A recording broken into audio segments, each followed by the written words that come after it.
못했습니다. 오늘 범사에 헤아려 옳은 것을 취하라라는 제목으로 말씀을 살펴보겠습니다. 이 성도는 성령을 소멸하지 말아야 합니다. 그리고 거짓 영에 속지도 말아야 합니다. 또한 예언의 말씀을 멸시하지 말아야 하고요. 진리를 잘 헤아려야 합니다. 하나님 안에 깨어 있으므로 이게 가능해지지요. 이 19절에서 성령을 소멸치 말며, 여기서 소멸하다라는 것, 문자적으로 불을 끄다라는 의미를 가지고 있고 비유적으로는 억누르다라는 의미를 가지고 있습니다. 본구절의 의미는 성령의 불을 끄지 말라 혹은 성령을 억누르지 말라 이런 게 되지요. 성령은 첫째는 성도 각자의 심령 속에서 역사하시는 성령의 활동을 말하지요. 그걸 소멸하지 마라. 둘째는 교회 안에서 역사하시는 하나님의 은사. 우리가 각각 개인에게 주시는 성령의 역할이 있는가 하면 각자가 이렇게 지체가 다른 지체들로서 맡은 은사적인 부분들이 또 있지요. 기본적인 성령의 인도를 따라 진리 가운데로 인도되며 진리를 생각나게 하며 전도를 하게 하는 것, 누구에게나 공통적으로 있어야 하는 성령의 역사이지요. 그런데 어떤 사람에게는 방언의 은사를, 어떤 사람에게는 섬김의 은사를, 어떤 사람에게는 권면과 위로의 은사를 이렇게 준단 말이에요. 그러면 그 각자 다른 은사를 따라 역사하는, 그래서 성령을 소멸치 말면은 성령의 은사를 따라 섬기는 것, 이런 것도 소멸치 말고라는 걸 말하게 되는 거지요. 성도 각자 안에서 역사하시는 성령을 제한하지 말고, 교회 안에서 성도들을 가려 주어진 성령의 은사의 섬김과 역사를 제한하지 말고 이렇게로 볼 수 있습니다. 성령께서는 진리를 알게 하시지요. 성령이 우리 속에 있어요. 성령은 너희 안에 거하시는 것을 알지 못하느뇨 그래요. 우리 안에 계신 보혜사 성령님은 크게 두 가지로 역사합니다. 성령님은 진리의 성령으로서 하나님의 말씀을 깨닫게 하지요. 그래서 성령의 이름이 또 다른 이름으로 진리의 영입니다. 요한복음 14장 17절에서 저는 진리의 영이라 그래요. 세상은 능히 저를 받지 못하나니 이는 저를 보지도 못하고 알지도 못함이라. 그러나 너희는 저를 아나니 저는 너희와 함께 거하시며 또 너희 속에 계시겠음이라. 우리 속에 계시면서 진리 가운데로 인도하시는 분, 그래서 진리의 영이라고 해요. 성령님은 하나님의 기름 부음이시며 성도에게 진리를 알게 하시지요. 그래서 요한일서 2장 20절에서 너희는 거룩하신 자에게서 기름 부음을 받고 모든 것을 아느니라 그래요. 모든 걸 다 안대요. 성도는 그래봐야 요것저것 알지 다 아는 건 아니야 이렇게 말할 수 있어요. 아니에요. 비록 신학을 하지 않았을지라도, 그냥 성도라는 이름만 있을지라도 성령의 인도를 따라 말씀을 읽고 요약하고 정리하기 시작하면 모든 것을 압니다. 왜? 그 안에 기름 부음 성령님이 있기 때문이지요. 그래서 이 성령님께서는 그렇기 때문에 아무도 너희를 가르칠 필요가 없고 그래요. 기름 부음이 모든 것을 너희에게 가르치며 참되고 거짓이 없으니 너희를 가르치신 그대로 주 안에 거하라. 이 우리 속에서 모든 걸 가르치는 주님이, 성령님이 계시기 때문에 고린도전서 2장 10절에서는 오직 하나님이 성령으로 이것을 우리에게 보이셨으니 성령과 모든 것 곧 하나님의 깊은 것이라도 통달하시느니라. 성령께서는 진리를 알게 하시며 진리를 생각나게 하시는 분이시기도 합니다. 제가 선교단체에 있을 때 한 자매님이 정말 이상한 행동을 했어요. 이 자매님은 누가 뭐라 그러면 성령께서 그거 맞대 이렇게 말을 해요. 그게 거기에서 이렇게 그 사람의 이야기가 득세해버린 이유가 뭐냐 하면 부산에 있는 한 교회를 제 스승이 개척해서 설립하고 나서 선교단체 교회예요. 거기에 얼마 전까지 대전에 있는 침신대 부총장이었던 그분과 함께 있으면서 두 분이 그 교회의 리더로 있었고 그 두 분은 저하고 1년을 같이 살았어요. 매일 아침을 같이 먹고 기도하고 이랬던 분들이에요. 근데 이 두 분이 부산에 가서 하다가 의견이 틀어지기 시작했어요.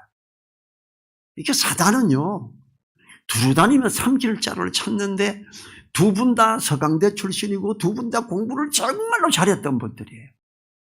그런데 이분들에게 말씀을 통해서 약간 다르게 나타나기 시작한 거예요. 이걸 고집하면서 둘이 사이가 점점 안 좋아져. 그런데 이 자매가 형제를 미워하지 말라. 형제를 사랑하라 그랬다. 하느님이 내인데 말씀하셨다 그랬더니 그 대표되었던 그 형제님이 제 스승인 분이 아멘 이러고 이제 그 후배 형제에게 용서를 빌고 사랑하고 이렇게 했어요. 그 다음부터 그 자매가 뭐 이야기를 하면 자꾸 맞다 하나님이 성령이 자매님을 통해서 말씀하시는구나 이러고 이게 되니까 전체 우리가 함께 모여서 수양회를 하는데 이 사람이 이런 짓을 하는 거예요. 제가 불을 끄래요. 예배 시간에. 그래서 내가 야 불을 켜. 제가 불을 켜게 하고 그 자매에 대해서 못하게 했어요. 물론 그때 저는 교회 총책임자가 아니어서 요즘으로 치면 담임 목사가 아니고 부교육자 전도사 정도 수준이었어요. 그래서 제가 그걸 이 일을 제기하고 그래서 우리 교회에서 그런데 담임 목사격 되는 분이 이걸 받아들이고자 하는 거예요. 제가 반대했어요. 성경에서 이런 게 있다는 걸 내인데 정확하게 보여주세요. 그러기 전에는 이거 못 들어옵니다. 저 내쫓으세요. 우리 가족 다 쫓아내고 하세요. 저는 이걸 못 받아들이겠습니다라고 이야기를 하고 저를 설득하고 전화 통화를 1시간 이상 하고 또 막 1시간 이상씩 저와 교제를 하면서 설득을 시키는데 제가 그 1년, 2년을 설득해도 저 그거 못 받아들입니다.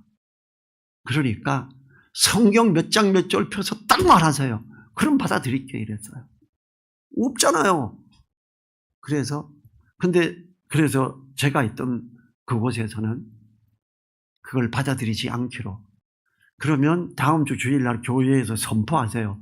우리 교회에서는 이 성령의 이걸 듣고 하나님의 음성을 듣고 전달하는 이거는 인정하지 않는다라고 공표하세요. 사람들은 많이 흔들리고 있습니다. 공표했어요. 그런데 이걸 어떤 사람은 성령을 소멸한다고 생각하는 거예요.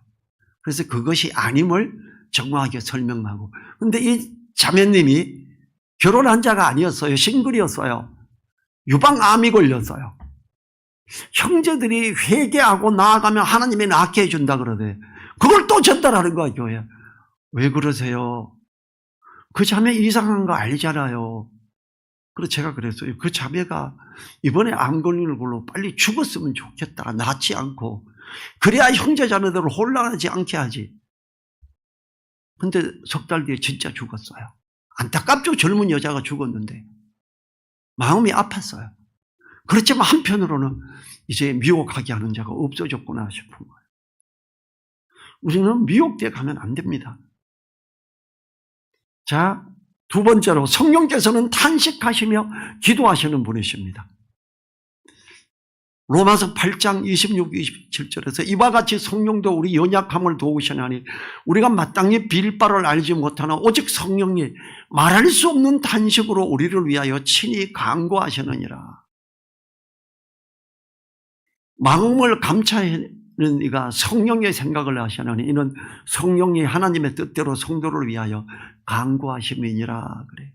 우리 속에 계신 성령님은 필요한 걸 따라 마음을 아프게 하고 간절하게 하고 간구하게 하십니다. 성령님은 성도가 진리에서 벗어나거나 하나님의 뜻에 위배되거나 어떤 거짓의 속임에 쏘아 넘어갈 때 탄식하시며 기도하시는 분이라는 거죠. 세 번째로 성령께서는 근심하시는 분이십니다. 에베소서 4장 30절에서 하나님의 성령을 근심하게 하지 말라. 이는 그 안에서 너희가 구속의 날까지 인치심을 받았느니라. 성령 이걸 통해서 대한민국 교회에 이상한 것들을 많이 해갑니다. 그래서 성령에 대해서 아예 마음을 닫아버리는 교단이 많습니다. 장로교, 고신, 침례교. 장로교 중에서도 총신이 좀 더 심하죠. 또 그걸 많이 벗어나버린 다른 데는 또 너무 이상하게 가 있는 거예요. 그러니까 이걸 이상하게 걸려가는데도 성령을 근심하게 하는 것이고 이걸 그냥 제한해버리는데도 성령을 근심하게 하는 거예요. 성령님은 우리 속에서 근심해요. 성도가 진리에서 떠나거나 하나님의 뜻에 순종하지 않고 위배될 때 근심하시죠. 네 번째로 성령은 교회 안에서 성도에게 은사를 주심으로 교회를 세워가게 합니다. 이게 로마서 12장과 고린도전서 12장에 나오죠.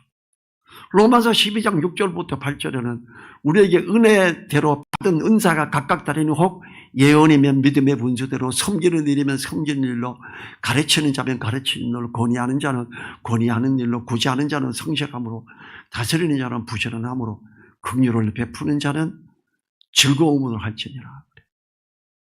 이 고린도전서 2장 8절부터 11절 어떤 얘기는 성령으로 말미암아 지혜의 말씀을 어떤 얘기는 같은 성령을 따라 지식의 말씀을 다른 얘기는 같은 성령으로 믿음을 어떤 얘기는 한 성령으로 병 고치는 은사를 어떤 얘기는 능력 경험을 어떤 얘기는 예언함을 어떤 얘기는 영등을 분별함을 다른 얘기는 각종 방언만함을 어떤 얘기는 방언들을 통역함을 이 모든 일은 같은 한 성령이 행하사 그 뜻대로 각 사람에게 나누어 주시느니라.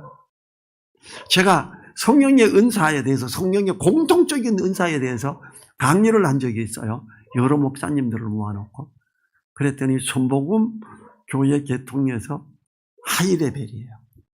그런 분들은 개척할 때 순복음 교회에서 지원을 정말 많이 해줍니다. 핵심 멤버 중에 한 분이셨어요. 그분이 다 맞고 좋은데 전병철 목사님은 은사에 대해서는 아예 손절하시는 것 같아 이러더라고. 내가 답답해서 은사에 대한 거는 다음에 가르칠 건데 이렇게 생각하고 다른 목사 보고 그랬대. 다른 목사가 나야 알지요. 형 성경대로만 하잖아. 당연히 나와 있는 거 인정하지 그래. 그래서 우리는 공통적으로 나타나는 성령의 은사가 있고 각자에게 나타나는 은사가 있다. 그걸 따라서 우리는 주님 안에서 세워져 가고 서로 섬기고 연락하고 상갑하여 함께 세워져 가는 거죠. 자, 20절에서 예언을 멸시치 말고 또한 진리의 성령을 소멸하는 사람은 당연히 예언의 말씀을 멸시하는 사람이 되지요. 성령을 소멸하는 것과 하나님의 말씀인 예언을 멸시하는 것은 동일한 것이라 해도 무관할 정도입니다. 진리의 말씀을 존귀히 여기는 자는 성령의 역사로 말미암아 진리의 말씀을 깨닫게 되며 성령께서 진리를 생각나게 할 때에 순종하는 자이지요. 자, 21절 같이 읽어봅시다. 범사에 헤아려 좋은 것을 취하고. 자, 범사에 헤아려 모든 것을 시험하여 입증해서 좋은 걸 취하래요. 성도는 모든 것을 헤아려야 합니다.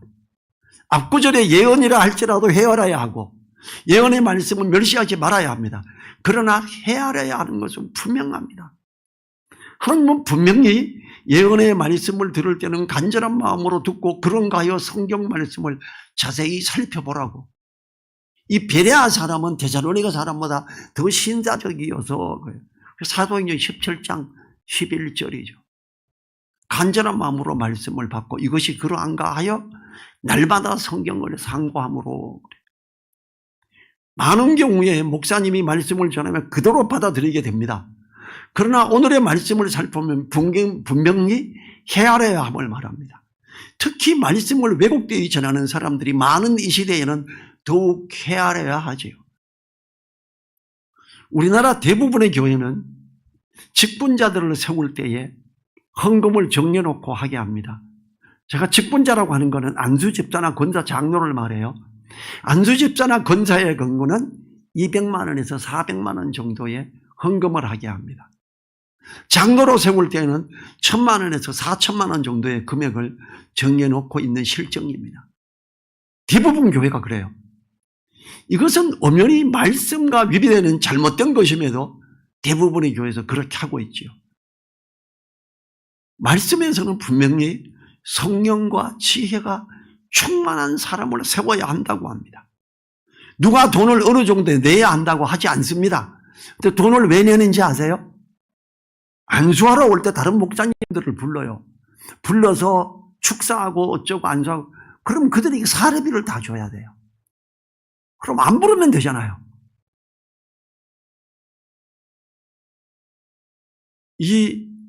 누가 돈을 어느 정도 내야 한다고 성경은 말하지 않습니다. 자, 사도행전 6장 3, 4절 처음에 집사가 세워질 때예요. 형제들아 너희 가운데서 성령과 지혜가 충만하여 칭찬 듣는 사람 7을 택하라. 우리가 이 일을 저희에게 맡기고 우리는 기도하는 것과 말씀 전하는 것을 전무하리라 하니 그래요. 누가 그거 할 때 되면 한 300만 원씩 가지고 오는 사람, 그걸 할 수 있는 사람을 7명 택해서 집사로 세워라 이러지 않지요. 성경과 지혜가 충만하여 칭찬 듣는 사람이에요. 성령과 지혜가 충만한 건 어떤 사람이에요?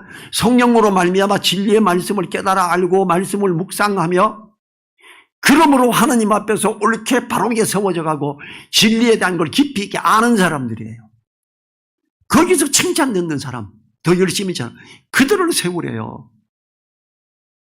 말씀을 살펴보고 헤아려서 우리 늘사랑 교회에서는 직분자들을 세울 때 헌금 액수를 일절하지 말라고 합니다.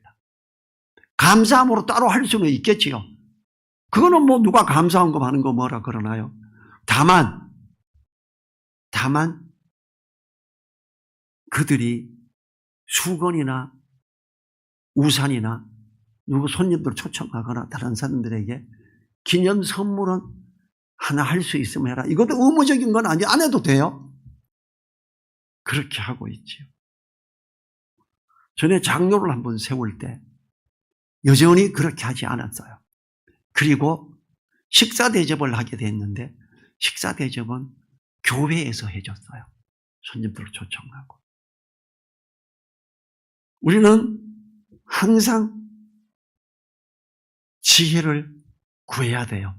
헤아리기 위해서는 지혜가 필요하지요. 범사에 헤아려 좋은 것을 취하고 그래요. 정말 헤아려 봐야 돼요. 정말로 필요한 걸 위해서 해야 돼요. 제가요, 목회를 처음 할 때 제가 수많은 교회를 다녀서 제가 수천 명의 목사님들을 압니다. 근데 헌금에 대한 걸 볼 때 정말 마음에 드는 데가 없었어요. 그래서 기도하고 헌금에 대한 걸 어떻게 할까? 첫 번째는 11조를 뺄까 했어요. 마음에 정하고 해라. 11조든 12조든 이렇게 하려고 그랬어요. 근데 또 이게 십자가를 안 달았을 때 십자가 안 달았다고 이상하다고 막 고함 지르고 죽어버리겠다는 사람이 오고 해서 십자가 측면에 달았잖아요. 그래 11조 넣자.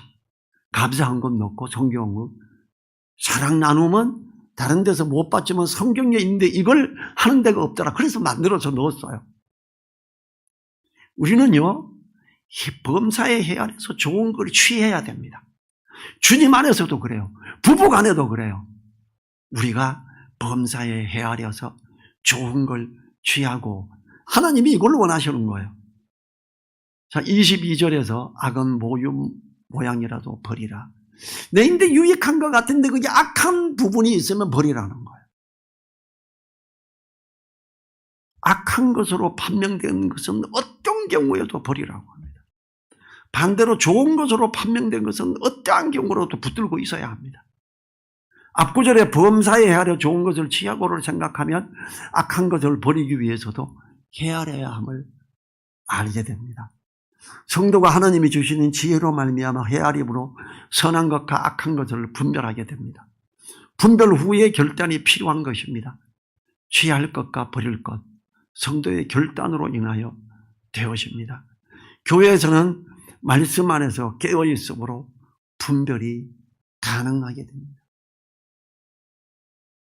히브리서 4장 12절에서 하나님의 말씀은 살았고 운동력이 있어 좌우의 날선 어떤 검보다도 예리하여 혼과 영과 및 관절과 골수를 질러 쪼개기까지 하며 또 마음의 생각과 뜻을 감찰하나니. 성경을 읽고 기도하고 마음에 두고 묵상할 때 우리는 헤아려 분별할 수 있게 됩니다. 거기서 범사하여 좋은 걸 취하고 악한 걸 버려야 되는 거지요. 하나님의 말씀은 살았으므로 아주 세미한 것까지도 분별하는 능력이 있다는 걸 알아야 됩니다. 23절에서 평강의 하나님이 친히 너희로 온전히 거룩하게 하고 또 너희 온 영과 혼과 몸이 우리 주 예수 그리스도 강림하실 때에 흠없게 보존되기를 원하노라 그래. 범사에 헤아려서 선한 것을 취하고 악한 것을 버리는 결단을 하게 되므로 옳게 있을 때 평강의 하나님의 도우심으로 온전히 거룩하게 하시는 겁니다. 이제 그 앞에 부분부터 생각해야 돼요. 항상 기뻐하라. 쉬지 말고 기도하라. 범사에 감사하라. 성령을 소멸치 말고 예언을 멸시치 말고 범사에 헤아려 좋은 걸 취하고 악은 모두 무양으로도 버리라. 그러면서 23절이 이제 등장하는 거예요. 하나님은, 평강의 하나님은 친히 우리로 온전히 거룩하게 하시고 진리의 말씀 가운데로 다니게 하고 거기에서 말씀을 생각나게 하고 기도하게 하고 온전히 범사에 하러 좋은 걸 취하게 하고 악한 것은 모든 모양이라도 다 버리라 이렇게 나오죠. 그럴 때 평강의 하나님이 친히 우리로 온전히 거룩하게 하시는 조건들이 되는 거죠. 온 영과 몸과 혼과 몸이 우리 주 예수 그리스도 강림으로 흠없게 보존되어 가는 그런 방법이지요. 그렇게 하려면 우리는 주님을 깨끗한 마음으로 부르는 자들과 함께 해야 합니다. 디모데후서 2장 22절에서 또한 내가 청년의 정욕을 피하고 주를 깨끗한 마음으로 부르는 자들과 함께 의와 믿음과 사랑과 화평을 쫓으라 그래요. 조금 이상하게 하는, 이상한 거 요청하는 데는 함께 하면 안 됩니다. 말씀을 공부함으로 옳은 것을 세우고자 하는 성도들이 있는 곳에 함께 해야 합니다. 자, 24절 같이 읽죠. 너희를 부르시려니는 미쁘시리 그가 또한 이루시리라. 뭐를요? 범죄하러 좋은 것을 취하게 하고 악은 모두 무형으로도 버리게 하고 그러므로 하나님이 우리로 온전히 거룩하게 하는 이런 것 하나님이 이루어 가신다는 거예요. 어떻게?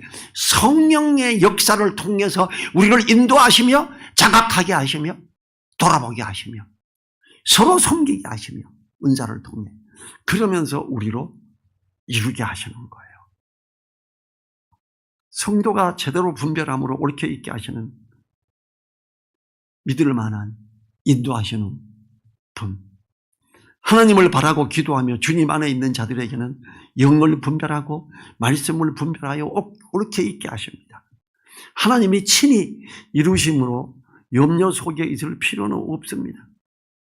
우리 늘사랑교회는 옳은 것을 세우고자 하므로 깨끗한 마음으로 주님을 부르고자 합니다. 기도하겠습니다. 하나님, 감사합니다. 우리가 참으로 하나님 안에서 귀한 가운데 있고 범사에 헤아려 옳은 것을, 좋은 것을 취하는 우리 되게 하여 주십시오. 평강의 하나님이 친히 우리를 온전히 거룩하게 하고 영과 혼과 몸이 우리 주 예수 그리스도 강림하실 때 흠없이 보존되는 깨끗하고 아름다운 자들로 있는 우리 되게 하여 주십시오. 서로 섬기며 각자에게 나눠주신 은사를 따라 연락하고 상납함으로 함께 세워져 가는, 지어져 가는 귀한 우리들 되게 하여 주십시오. 감사드리며 우리를 사랑하시는 예수님 이름으로 기도했습니다. 아멘. 주기도문으로 마칩니다. 하늘에 계신 우리 아버지여, 이름이 거룩히 여김을 받으시오며 나라에 임하옵시며 뜻이 하늘에서 이룬 것 같이 땅에서도 이루어지이다. 오늘날 우리에게 일용할 양식을 주옵시고 우리가 우리에게 죄 지은 자를 사하여 준 것 같이 우리 죄를 사하여 주옵시고 우리를 시험에 들게 하지 마옵시고 다만 악에서 구하옵소서. 나라와 근세와 영광이 아버지께 영원히 있사옵나이다. 아멘.